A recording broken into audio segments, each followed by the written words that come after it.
Sir, Lok Sabha speaker నియామకం విషయంలో కేంద్ర హోంశాఖ మంత్రి అమిత్ షా గారు చంద్రబాబు గారికి ఫోన్ చేసినట్లుగా చంద్రబాబు గారి ఆన్సర్తో అమిత్ షా గారు షాక్ అయినట్లుగా ఒక వార్త ఇప్పుడు సోషల్ మీడియాలో చక్కర్లు కొడుతూ ఉంది.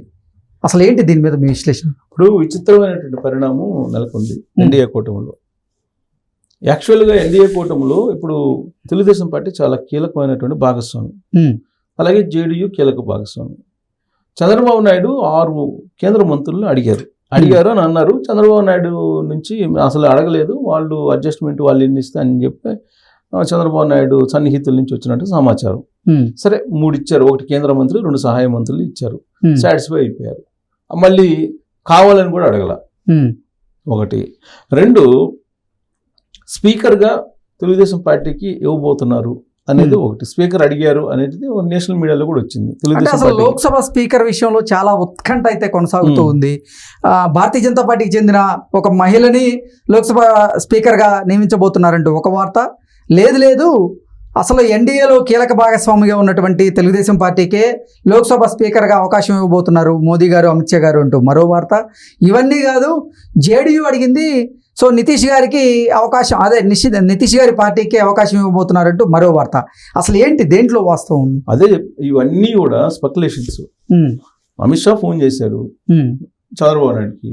చంద్రబాబు నాయుడు నుంచి వచ్చినట్టు రిప్లై ఏంటి అని అంటే, స్పీకర్ మాకు అవసరం లేదు, మాకు రాష్ట్ర ప్రయోజనాలు ముఖ్యం, మా రాష్ట్ర ప్రయోజనాలు ఏవైతే ఉండో వాటిని నెరవేర్చండి చాలు, మాకేం డిమాండ్ లేదు అని చెప్పి చంద్రబాబు నాయుడు నుంచి వచ్చినటువంటి రిప్లై.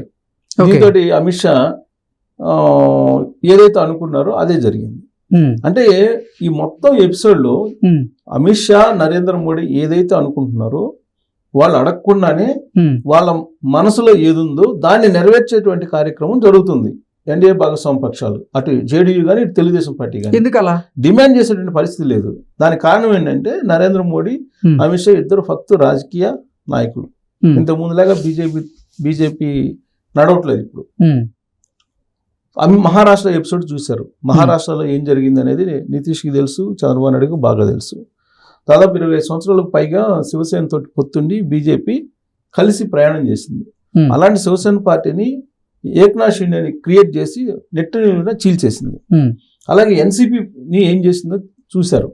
సో మహారాష్ట్రలో జరిగినటువంటి పరిణామాలను చూసిన తర్వాత బీజేపీని కాదని ఒక్క మాట కానీ ఒక అడుగు కానీ వేసేటువంటి పరిస్థితి లేదు. సో కాబట్టి ఇప్పుడు చంద్రబాబు నాయుడు డిమాండ్ చేసే పరిస్థితి లేదు, కేంద్ర మంత్రుల విషయంలో డిమాండ్ చేయలేదు.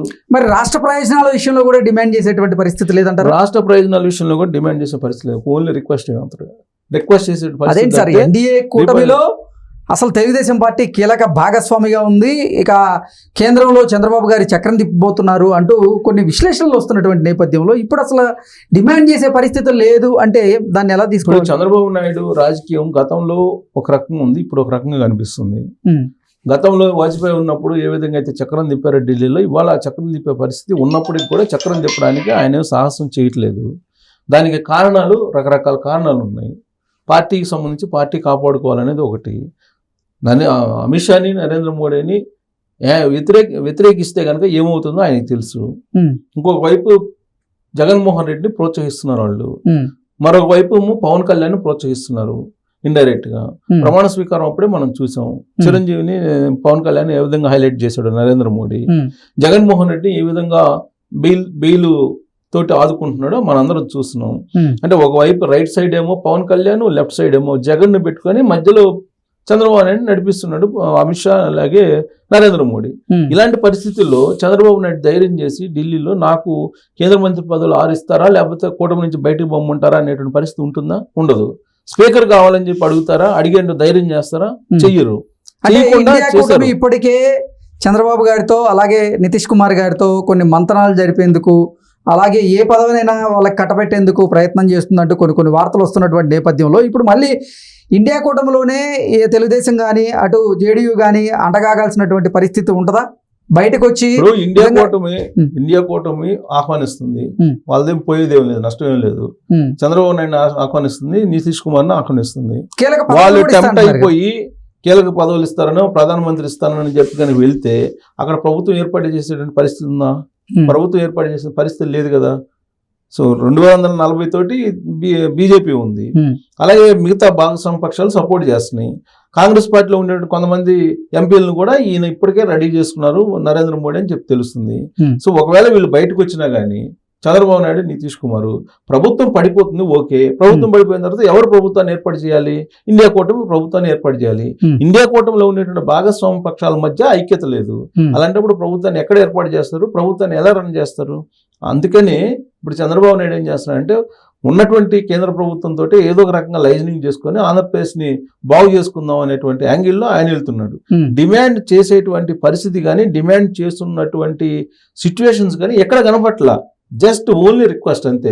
ఏదైతే 2019 నుంచి 2024 వరకు జగన్మోహన్ రెడ్డి చేశారో అదే పందాల్లో వెళ్తున్నారు. ఆ రోజు జగన్మోహన్ రెడ్డికి అవసరం ఏంటంటే బెయిలు, కేసులు. ఇవాళ చంద్రబాబు నాయుడుకి అవసరం ఏంటంటే రాష్ట్ర ప్రయోజనాలు. కాబట్టి రాష్ట్ర ప్రయోజనాలు దృష్ట్యా ఏదో ఒక బతంలాడో భంగపడో రాష్ట్రానికి సంబంధించిన నిధులు తీసుకొచ్చుకొని అమరావతిని డెవలప్ చేద్దాం అనేటువంటి ఒక యాంగిల్ తప్పితే ఇక డిమాండ్ చేయడానికి వీలైన పరిస్థితులు ఉన్నాయంటారా? లేవు. ఇప్పుడు ప్రభుత్వం ఏర్పడిన తర్వాత, ఎన్డీఏ ఎలక్షన్లు అయిపోయిన తర్వాత, ప్రభుత్వం ఏర్పడిన తర్వాత డిమాండ్ చేసినటువంటి సిచ్యువేషన్ ఒకటి కూడా కనపట్లేదు కదా మనకి. భవిష్యత్తులో కూడా డిమాండ్ చేస్తారని నమ్మకం లేదు కదా, డిమాండ్ చేసే అవకాశం కూడా లేదు కదా. సో డిమాండ్ చేసేటువంటి పరిస్థితి లేదు. ఓన్లీ రిక్వెస్ట్ అంతే. ఓన్లీ రిక్వెస్ట్ ద్వారా ఏదో లైజనింగ్ చేసి తీసుకోవాలని అనుకుంటున్నారు. ఇప్పుడు అందుకే స్పీకర్ పదవి విషయంలో కూడా అమిత్ షా ఫోన్ చేసినప్పుడు ఆయన సింపుల్గా నాకు స్పీకర్ పదవి కాదు, నాకు రాష్ట్ర ప్రయోజనాలు ముఖ్యం, నాకు రాష్ట్రానికి ఏదైనా కావాల్సినప్పుడు మేము అడుగుతాము, అది ఇవ్వండి అని చెప్పారు. ఒకవేళ స్పీకర్ పదవి తీసుకున్నట్టయితే కనుక చంద్రబాబు నాయుడు ఖచ్చితంగా ఇతను సెకండ్ యాంగిల్లో ఆలోచిస్తున్నాడు అనే సంకేతం వెళ్ళే అవకాశం ఉంది. స్పీకర్ పదవిని కనుక తీసుకుంటే పట్టుబట్టి, అంటే ప్రభుత్వం ఎన్డీఏలో ఎప్పుడైనా సరే ఇతను స్పీకర్ పదవి అడిగాడు కాబట్టి రివర్స్ అయ్యే అవకాశం ఉందనేటువంటి సంకేతాలు వెళ్తాయి. వెళ్ళినప్పుడు వాళ్ళు కోఆపరేట్ చేయరు. అందుకని బహుశా నేను అనుకోవటం స్పీకర్ పదవిని సున్నితంగా ఆయన తిరస్కరించారు అని చెప్పి మనం భావించడానికి అవకాశం ఉంది. ప్లస్ ఇప్పుడు గెలిచినటువంటి 16 మందిలో ఆల్రెడీ మంత్రి అయ్యాడు ఆయన రామ్మోహన్. మిగతా మిగిలినటువంటి వాళ్ళు స్పీకర్ పదవి నిర్వహించేటువంటి స్తోమత కూడా వాళ్ళకి అంత అనుభవం కూడా లేదు. స్తోమత అని కాదు, అనుభవం కూడా లేదు అని చెప్పి కూడా అనుకోని ఉండొచ్చు. రాష్ట్ర ప్రయోజనాలు, స్పీకర్ పదవిని రెండింటిని పక్కన పెట్టి చూసినప్పుడు చంద్రబాబు నాయుడు నాకు రాష్ట్ర ప్రయోజనాలు ముఖ్యం అని చెప్పి ఆయన స్పీకర్ పదవిని నిర్బంధంగా ఆయన సున్నితంగా తిరస్కరించాడు. నాకు రాష్ట్ర ప్రయోజనాలు నెరవేర్చండి అని చెప్పి అన్నాడు. సో అమిత్ షాకి కావాల్సింది కూడా అదే కదా. ఇప్పుడు ఏదో సామెత ఉంది, స్వామి కార్యం స్వకార్యం అంటారు. అంటే తాను ఏదైతే అనుకున్నారో అది నెరవేరింది. ఇప్పుడు అమిత్ షా కూడా అనుకుంటుంది అదే కదా. ఆమె స్పీకర్ పదవిని విపక్షాలకు, భాగస్వామ్య పక్షాలకు ఇవ్వకుండా వాళ్ళకే ఉంచుకోవాలనేది. సో దాంట్లో భాగంగా ఇప్పుడు ఏంటి, జేడీయూ నుంచి వచ్చినటువంటి ఒక ఎంపీకి ఇప్పుడు స్పీకర్ ఇస్తారు అని చెప్పి అంటున్నారు. ఇవాళ భర్తృహరి మెహతా తోటి ఇప్పుడు ప్రోటెం స్పీకర్ ప్రమాణ స్వీకారం చేపిస్తున్నాడు ఎంపీలతోటి. రేపు కూడా అది జరుగుతుంది. రేపు ఫైనల్ చేసే అవకాశం ఉంది లోక్సభ స్పీకర్ని. ఎవరిని చేస్తారంటే బీజేపీ సంబంధించినటువంటి ఎంపీలే చేయబోతున్నారు, లేదా ఓంప్రకాష్ బిర్లా పేరు కూడా వినిపిస్తుంది. సో కానీ ఇప్పుడు లేటెస్ట్గా వచ్చిన న్యూస్ ఏంటంటే జేడీయూ నేషనల్ న్యూస్లో ఏంటంటే జేడీయూ నుంచి ఇటీవల చేరినటువంటి ఒక ఎంపీ ఉన్నారు, అతన్ని స్పీకర్గా చేయబోయే అవకాశం ఉంది అనేది కూడా అంటున్నారు. బహుశా డిప్యూటీ స్పీకర్ అలాంటి ఏమన్నా భాగస్వామ్య పక్షాలకు ఇస్తారంటే అది కూడా కాంగ్రెస్ పార్టీ డిప్యూటీ స్పీకర్ అడుగుతుంది. అసలు తెలుగుదేశం అంటే 16 ఎంపీ స్థానాలు ఉన్నటువంటి తెలుగుదేశం పార్టీకి స్పీకర్ ఇవ్వకపోతే మరి 12 స్థానాలే ఉన్నటువంటి జేడీయూకి ఎలా ఇస్తారు? జేడీకి ఓట్ల జేడీ నుంచి ఎన్నికల ముందు బీజేపీలో చేరినటువంటి ఎంపీకి ఇవ్వబోతున్నారు అనేది ఒకటి. ఓకే, జేడీకి ఏమి ఓట్ల, ఓన్లీ బీజేపీ ఉంచుకుంటుంది స్పీకర్ పదవిని, బీజేపీ ఉంచుకుంటుంది. వాళ్ళకి కావాల్సింది కూడా అదే. మిగతా భాగస్వామ్య పక్షాలతో వాళ్ళు కూడా ముందుగానే వాళ్ళు అడగక ముందే మీరే ఉంచుకోండి అని చెబుతున్నారు. అంటే ఆ స్థాయి రాజకీయాలని బీజేపీ సంబంధించిన నరేంద్ర మోడీ అలాగే అమిత్ షా నడుపుతున్నారు.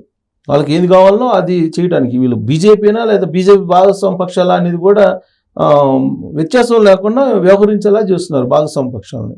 సో దాంట్లో భాగంగా ఇప్పుడు చంద్రబాబు నాయుడు ఏదైతే చెప్పారో అది వాళ్ళు హ్యాపీ వాళ్ళకైతే. ఓకే, అంటే డిప్యూటీ స్పీకర్ మిత్రపక్షాలకు ఇచ్చేటువంటి ఆ పరిస్థితి కాంగ్రెస్కి ఇవ్వాలి మామూలుగా అయితే. మరి అది కూడా ఇస్తారో లేదు ఇప్పుడు, అది కూడా డౌటే. ఓకే, సో వాళ్ళు ఏకపక్షంగా బీజేపీ ఉన్నట్టు నడుపుతున్నారు. Okay sir, thank you so much.